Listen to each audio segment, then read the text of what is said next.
네, 우리나라 농식품의 중국 수출에 사드 보복이 본격화한 지 7개월 만에 증가세로 돌아섰습니다. 각종 소스 등 요리의 원료가 되는 식자재 수출이 늘면서 중국 사람들의 사드 보복을 피해갔다는 분석이 나오는데요.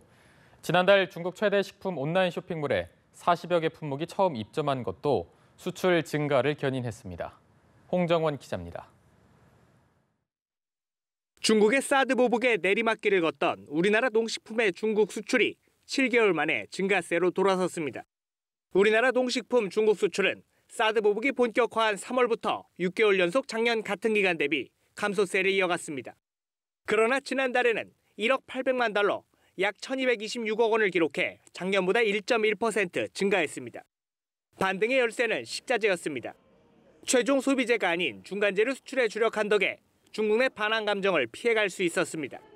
중국 내 대형 유통업체에 완제품 형태로 수출하던 유자차를 중국 현지 프랜차이즈 업체에 청이나 진액 형태로 우회 수출한 것이 대표적인 성공 사례입니다. 중국 광동성 지역에 500여 개 점포를 가지고 있는 주스 프랜차이즈 85도에 우리나라 유자차가 지난달부터 공급되기 시작했습니다.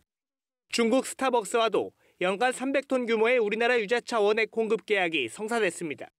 지난달 소스류의 중국 수출은 작년 같은 기간보다 12.4% 늘었고 액기스류는 241.7%, 조미료는 무려 720%나 증가했습니다. 정부의 적극적인 지원도 한몫했습니다.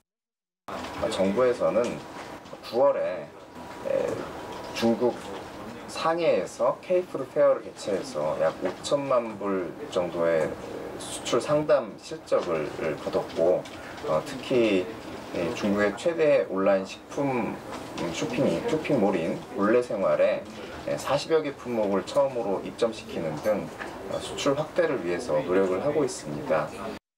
정부는 중국 최대 쇼핑 축제인 11월 광군절까지 이 같은 흐름을 이어갈 수 있도록 지원할 계획입니다. 연합뉴스TV 홍정원입니다.